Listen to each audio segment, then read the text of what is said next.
السلام عليكم ورحمة الله تعالى وبركاته. كي بقيتو تنتمنى انكم تكونوا على خير وبخير واحسن الاحوال. اليوم ان شاء الله غادي نقدم لكم واحد العلبة اللي هي تحفة، واللي نقدروا نديروا بها مشروع، او نقدموها كهدية.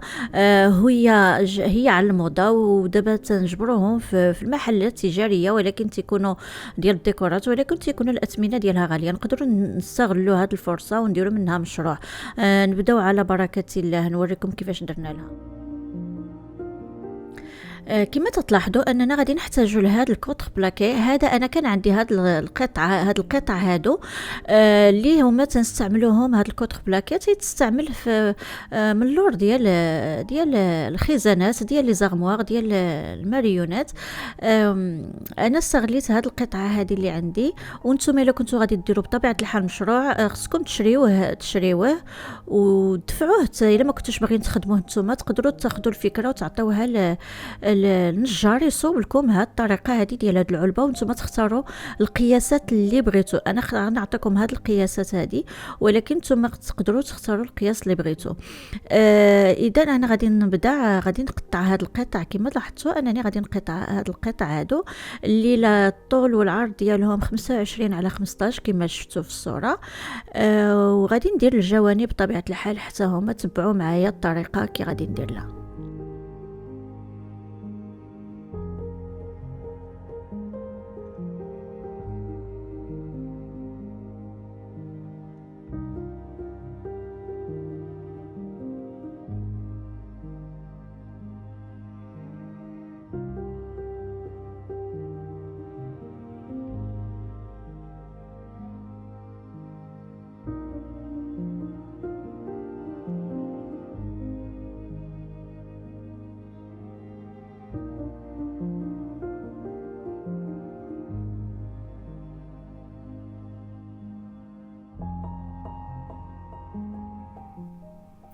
وهنايا تنشوف القطع اللي قطعت واش هما هادوك في القياسات. اذا هنا غادي نبدا نلصق فيهم. هنا غادي نحتاج هاد الغيره هذا اللي هو ديال الخشب، خاص بالخشب. اذا غادي نلصق القطع بعضياتهم.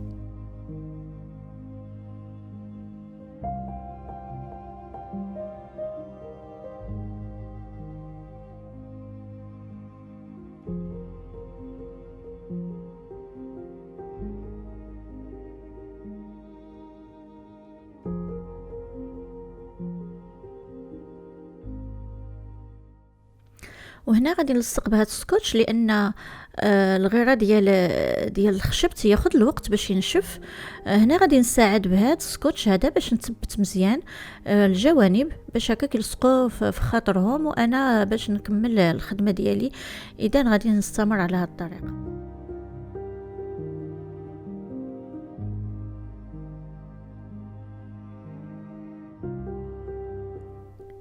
وهنايا غادي نحتاج 24 سنتيمتر، لان هاد القطع هادو غادي نحطهم في الوسط كما لاحظتوا في الجوانب هنا لداخل. اذا خصني نقص ديك السنتيمتر اللي خصني نقص هو هذا. اذا غادي نلصق من الجوانب، تبعوا معايا.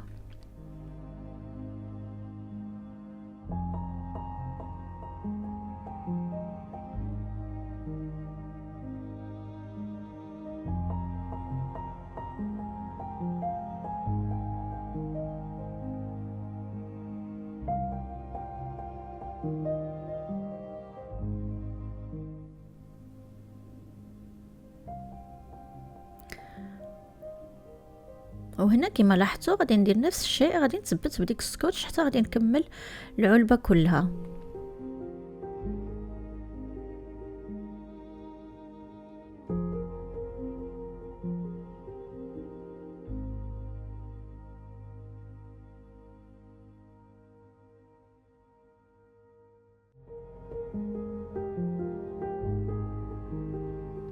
وهنا كما لاحظتوا كملتها. دابا اللي بقى لي غندير لها الغطا ديالها على هذا الشكل. اذا باش غادي نلصقو هاد المره غادي ندير انا باش نبقى يكون تيتحرك مزيان ويكون ثابت.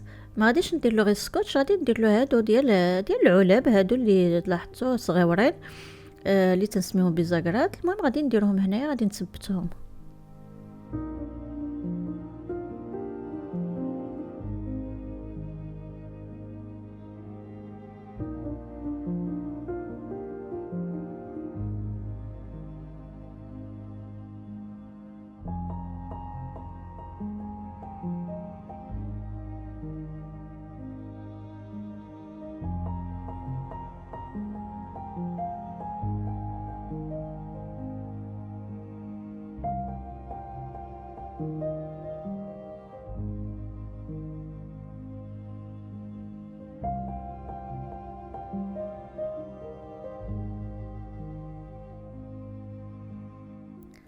وهنا غادي نستمر، من بعد عاوتاني غادي نثبت ديك لي فيس، غادي نلصقهم في العلبة مباشرة، غادي نقاد مزيان وغادي نلصق.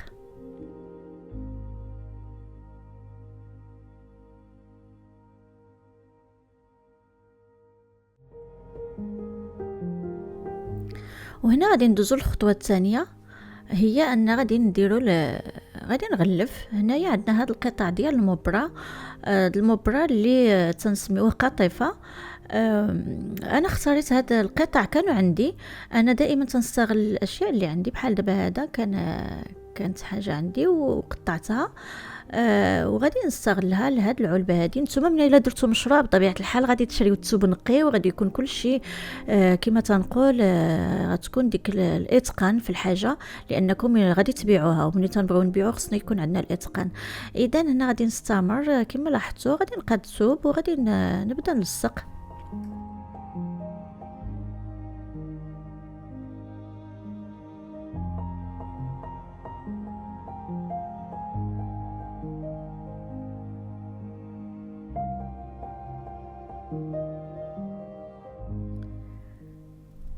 هنايا كما لاحظتوا انا غادي نستعمل هذا الغرار الابيض باش نلصق الثوب، وانتم تقدروا تستعملوا اي غرار اللي بغيتو، شي لصاق اللي يقدر يلصق لكم الثوب فوق هذا الكوتر بلاكي. اذا غادي نستمر، تقدروا ديروا حتى الشمع حتى هو تيلصق مزيان، وانا غادي نكمل بالشمع لان هذا خصو الوقت باش يلصق مزيان. كنت مضطره انني غادي نكمل بمسدس الشمع.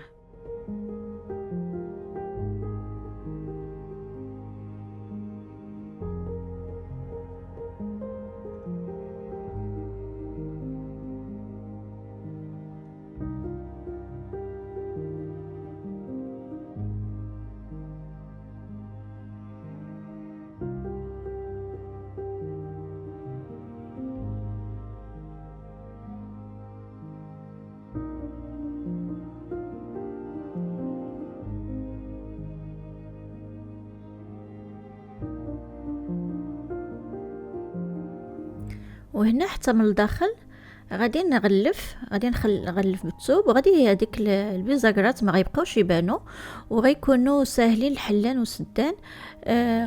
غادي تكون طريقه سهله وبسيطه اننا غادي نغلفوا هكا، باش هذاك الشيء كلشي غادي يكون نقي، ما يكونش ديك الشوائب تتبان. اذا غادي نستمر في التغلاف ديال هاد القطع هذه ديال هاد العلبه على برا ومن الداخل. انا فضلت غادي ندير الاسود في الداخل وعلى برا، وانتم تقدروا تغيروا ديروا جوج ديال الالوان الا بغيتوا ديروا لون اخر من الداخل والاسود من على برا. انا فضلت انا نديرها كلها بهذا اللون.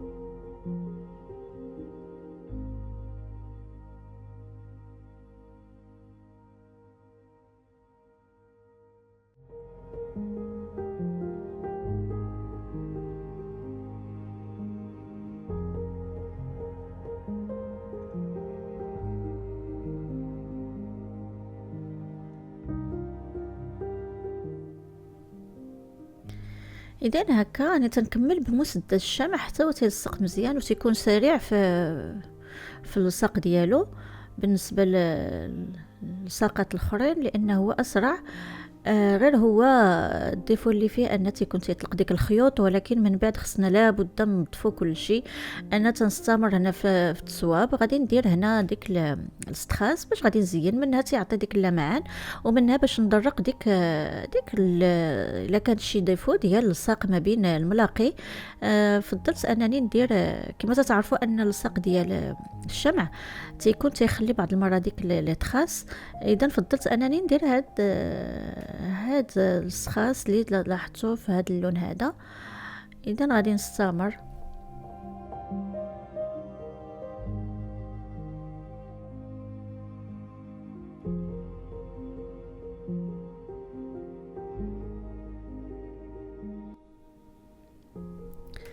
وهنايا غادي نستمر كما لاحظتوا، تنوريكم انني غادي نستمر في استخاص ما ندير هكا على هذا الشكل. هكا جات الشكل ديالها، جا من القدام واللور، وهكا جا الشكل تغير لها. ساهل. هنايا تنوريكم ان هذيك الحافه اللي خليت منين لصقت هي قياس واحد 25 على 15، ولكن منين لصقتها بالبيزاكرات كما لاحظتوا انها خرجت شي شويش، لانها خرجت واحد ان سنتيمتر، واحد سنتيمتر واحد ولا جوج ديال السنتيمتر، باش نقدروا نحلوها بديك الطريقه. هنا وريتكم ديك الرسمه اللي مخرجاها على انترنت، قطعت لها الوسط ديال هاد السين هذا كما لاحظتوا، ولصقته في الوسط. ودابا غادي نبدا في التزيين، غادي ندير هاد ستراس ديال الحديد. وهذا تنوريه لكم، هذا نتاع الشعر، سيغتات ولا بوندو ولا شنعيطوا له، كان عندي حتى هو غادي نستغلو باش غادي نصوب، باش غادي نزين به هاد العلبه.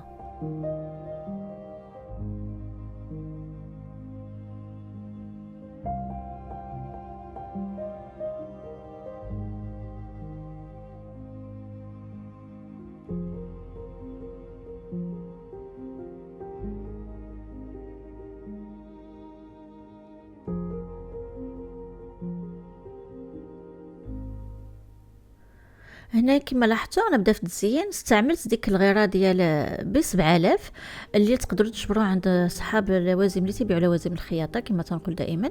وباش نثبت غير في الاول درت نقيطه ديال ديك الشمع. من بعد تنفضل انني ندير بهاد الغيره هذا، لان الشمع غادي يبقى يبان، ومع هادي رقيقين هادو ديال الستراس. اذا غادي ياخذ شويه ديال الوقت باش يلصق كما تنقول دائما، ولكن من الاحسن اننا نستعملوا هذا ب 7000 ولا غير واحد اخر. المهم من غير هذا، المهم نتوما تجربوه. هكا غادي نتبع على هذه الطريقه وعلى هذا الشكل. هنا ملاحظه غادي نستغل الفرصه انني نهضر على قضيه ديال الاثمنه. قلنا بحال دابا الثوب ديال المبره، ديال المبره ولا ديال القطيفه، انا ما نقدرش نقول على حساب البلاد فين تسكنوا، على حساب الأثمنة اللي موجودة، لأن الأثمنة تختلف من مدينة لمدينة ومن بلاد لبلاد. بالنسبة للستخاص حتى هو كذلك. إذا غادي نستمر كل واحد يدير على حساب المستطاع ديالو، على حساب الإمكانيات اللي غادي يقدر يصوب بها. هنا غادي نستمر كما لاحظتوا، غادي نحيد ديك الرسمة هذيك من الوسط، ومن بعد غادي خلاص دابا لان درت الجوانب اللي باش ناخذ الرسمه عليها. ومن بعد غادي نكمل بديك ستراس لداخل. هانتوما غتشوفوا، تبعوا معايا الطريقه.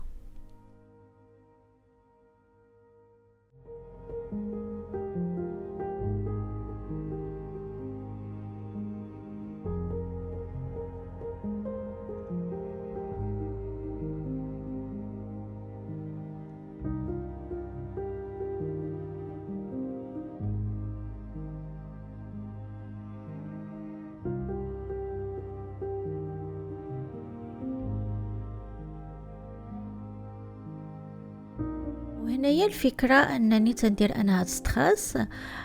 كما قلت الأثمنة تتكون مختلفة من بلاد لبلاد، ويقدر الإنسان ما يقدرش يشري هاد ستراس.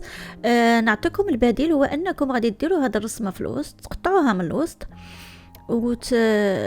وتخليوها تلصقوها في هذا، وتقطعوها من الوسط وتخليوها كرسمه لداخل، من الفوق بلوتو، والخويه تكون لداخل، وديروا لها ديك التل تيتشرى من عند دروغري، تيتشرى رخيص عندكم 5 دراهم دير لكم ماشي غير علبه، دير لكم عده علب.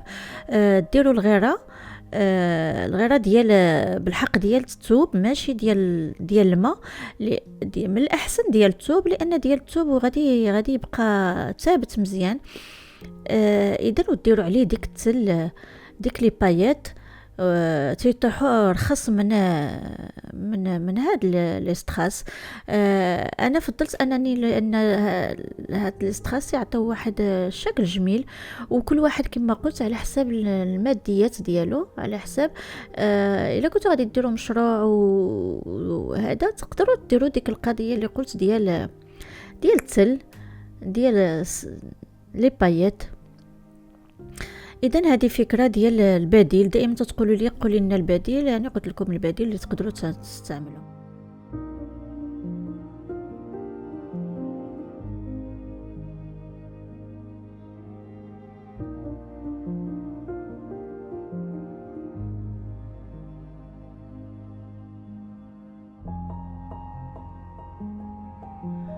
وفي الاخير غادي ناخذ ديك السيغتات اللي وريتكم في الاول، غادي نقطعو على زوج، وغادي نزين به من الفوق مع العلبه باش يعطي واحد الشكل. غادي ندير له على هذا الشكل كما لاحظتوا لصقتهم. وهنايا هاد لي بول هادو، هاد الكويورات الصغيورين تاع الديكورات اللي نقدروا نديروهم في لي فاز، نديروهم في لي كوب اللي تنديكوريو بهم. هنايا انا استعملتهم كرجيلات، غنديرهم الرجيلات، وانتم تقدروا تعوضوهم برجيلات اما ديال العقيق، اما ديك اللولي في الضي ولا شي حاجه. المهم انا اختاريت انني ندير لهم هذا الشكل هذا، جاو راقي وجميل. وشوفوا الشكل ديالها النهائي ديال هاد العلبه. تنتمنى ان هاد العلبه ديالهم تكون كمشروع عندكم ناجح. واذا كانت شي اقتراحات ديال المشاريع ان شاء الله واحده اخرى، مره تندير هاد الاقتراحات ديال المشاريع، علاش لا. وتنظن انه هذا يكون مربح. وتنتمنى ان هذا الفيديو ديال اليوم يكون عجبكم ورقكم. وإلا عجبكم الفيديو كما العاده كما تنقول لكم، ما تنسوش انكم ديروا لي اللايكات باش تشجعوني. وبالنسبه لاول مره تشوفوا القناه، مرحبا بكم. وما تردوش انكم ديروا الاشتراك. وبالنسبه للاقتراحات، الا عندكم شي اقتراحات مرحبا بها. نتمنى ان تكون ان شاء الله اقتراحات اللي غادي اللي نقدر ندير لكم كمشاريع الا بغيتوا، ولا كديكورات للدار الا قدرت نديرها بطبيعه الحال، وقدرت وكانت في المستطاع ديالي، علاش لا. ونقول لكم تبارك الله عليكم الغزالات، والى الملتقى ان شاء الله، والسلام عليكم ورحمه الله تعالى وبركاته.